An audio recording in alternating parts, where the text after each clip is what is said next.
Morning সকলকে। আজকের এই ভিডিওটি আমার প্রিয় মাধ্যমিকের ভাই বোনেদের জন্য, তারা 2024 শিক্ষাবর্ষে মাধ্যমিক পরীক্ষা দেবে, তার জন্য আজকের এই ভিডিওটি স্পেশাল। আজকের এই ভিডিওতে আমরা এবিটিএ টেস্ট পেপার থেকে ম্যাথের একটা সেটের এমসিকিউগুলি সলভ করে দেখাবো। সেটা হচ্ছে তোমাদের এবিটিএ টেস্ট পেপারের 433। তোমাদের প্রত্যেককে অনুরোধ করবো তোমরা এবিটিএ টেস্ট পেপারের 433 নম্বর পেজ তোমরা খোলো। সেখানে দেখো একটা সেট আছে ম্যাথামেটিক্সের, সেখানের যে 6টি এমসিকিউ রয়েছে সেই 6টি এমসিকিউর সমাধান আজকের এই ভিডিওতে করে দেখাবো। তো চলো শুরু করা যাক। 1 নম্বর অঙ্কটা তোমরা দেখো, দেওয়া আছে যে কোনো আসল ও তার সবৃদ্ধিমূলের অনুপাত 25:27 হলে সুদের হার কত। তাহলে আমরা কি করব, ধরে নেব আসল, ধরি আসল ইকুয়াল টু কত হবে, যেহেতু এখানে 25 দিয়েছে তাহলে 25x, এবং সবৃদ্ধিমূল, সবৃদ্ধিমূল মানে কি সুদ প্লাস আসল, ঠিক আছে, সুদ প্লাস আসল ইকুয়াল টু কত দিয়েছে 27, তাহলে আমরা এটাকে ধরে নেব 27x, ঠিক আছে। তাহলে আসলটা তো আমরা জানি 25x, তাহলে আসলের জায়গায় বসাবো। তাহলে অতএব সুদ ইকুয়াল টু কত হবে, 27x minus 25x equal to কত হলো 2x। তাহলে আমরা সুদ পেয়ে গেছি, আসল পেয়ে গেছি। আমাদেরকে বের করতে হবে কি, আমাদেরকে বের করতে হবে সুদের হার, অর্থাৎ আরটা বের করতে হবে। তাহলে এখানে টি কত হবে, সময়টা কিন্তু এখানে হবে 1 বছর, ঠিক আছে।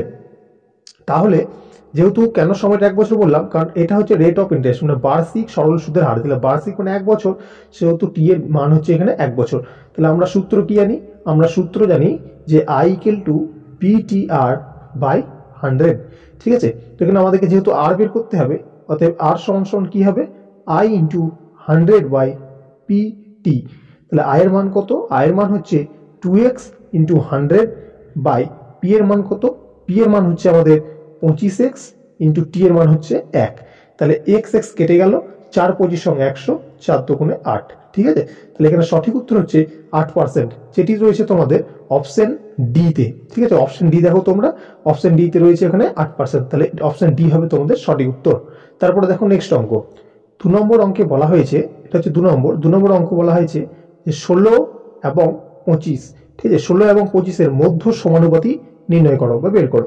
তো মধ্য সমানুপাতি আমরা ধরে নিচ্ছি, মধ্য সমানুপাতি আমরা ধরে নিচ্ছি মধ্য সমানুপাতি ইকুয়াল টু x, ঠিক আছে। তাহলে যে কি করে আমাদের সূত্র কি, তাহলে 16/x ইকুয়াল টু কি লিখবো, x বাই 25, ঠিক আছে। তাহলে 16/x ইকুয়াল টু হচ্ছে x বাই 25। মধ্য সমানুপাতি যেটা তুমি ধরবে সেটাকে দুবার লিখবে, ঠিক আছে। বা x ইন্টু x কি হয়, x স্কোয়ার ইকুয়াল টু কি হবে 16 ইন্টু 25, ঠিক আছে। তাহলে অতএব x ইকুয়াল টু কি হয়, x ইকুয়াল টু আমাদের স্কোয়ার থাকলে রুট হয়ে যাবে, তাহলে 16 ইন্টু 25। তাহলে 16 যদি রুট থেকে বেরোয় তাহলে হয় 4, এবং 25 যদি রুট থেকে বেরোয় তাহলে হবে 5।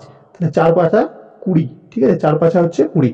তাহলে এখানে মধ্য সমানুপাতি হচ্ছে 20, এবং 20 রয়েছে তোমাদের অপশন বি তে, তাই অপশন বি হবে এখানে সঠিক উত্তর।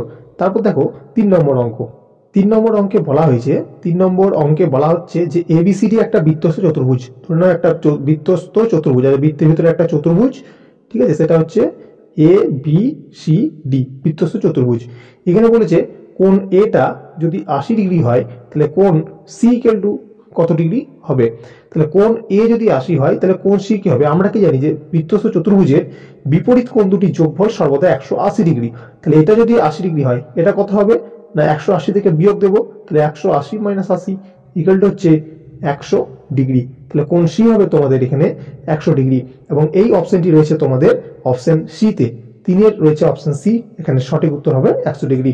এর পরবর্তী অঙ্ক দেখো 4 নম্বর, 4 নম্বর অঙ্কে বলা হচ্ছে যে sine theta minus cos theta equal two যদি 0 হয় তাহলে থিটার মান কত হবে, ঠিক আছে।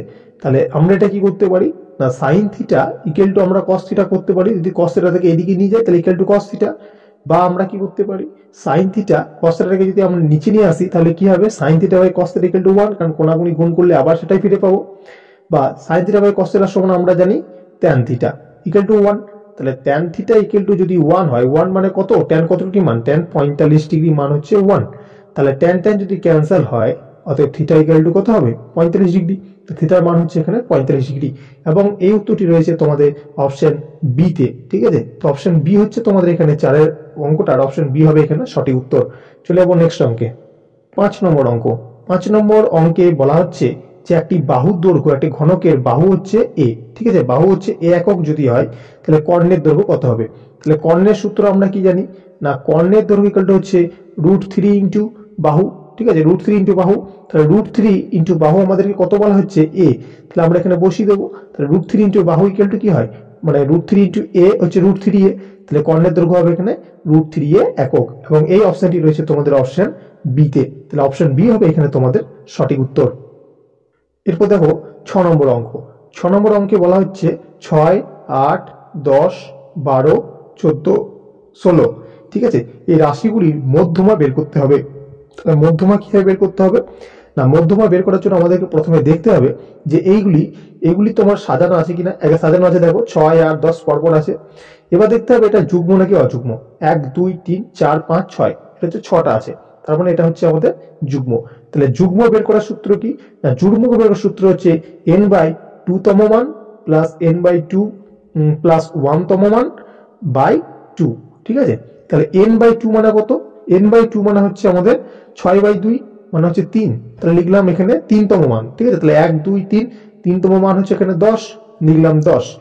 আচ্ছা, n/2 প্লাস 1 মানে কত না, n/2 এর মান 3, তাহলে প্লাস 1 মানে 4, তাহলে 4 তম মান। 4 তম মান কত আছে? 1, 2, 3, 4, 4 তম মান আছে 12। তাহলে 12/2, তাহলে 10 আর 12 যোগ করলে হয় 22/2, কেটে গেলে কত হয়? 11, ঠিক আছে। তাহলে এখানে মধ্যমা হবে 11, যেটি রয়েছে তোমাদের অপশন এ তে, ঠিক আছে। অর্থাৎ 6 অঙ্কটির সঠিক উত্তর হবে অপশন এ 11। তো আজকের ভিডিওতে এটি হচ্ছে তোমাদের শেষ অঙ্ক। নেক্সট পরবর্তী ভিডিওতে বাকি অঙ্কগুলির সমাধান নিয়ে আমরা আসবো। যদি তোমাদের কোনো অঙ্কে কিছু প্রবলেম থেকে থাকে অবশ্যই কমেন্ট সেকশনে জানাবে, ঠিক আছে। তো তোমরা তোমাদের বন্ধুদের সাথে ভিডিওগুলি শেয়ার করতে পারো। ভিডিওটি ভালো লাগলে লাইক করবে, অবশ্যই চ্যানেলটিকে সাবস্ক্রাইব করবে পারলে, এবং তোমাদের আরো কোন কোন পেপারের কোন কোন সাবজেক্টের সব চাই সেগুলো অবশ্যই কমেন্ট সেকশনে কমেন্ট করে জানাও। আমি চেষ্টা করবো সেই পেপারগুলিকে সলভ করে তোমাদের সামনে তুলে ধরার। ধন্যবাদ জানাই সকলকে সম্পূর্ণ ভিডিওটি দেখার জন্য। দেখা হচ্ছে আবার নেক্সট ভিডিওতে।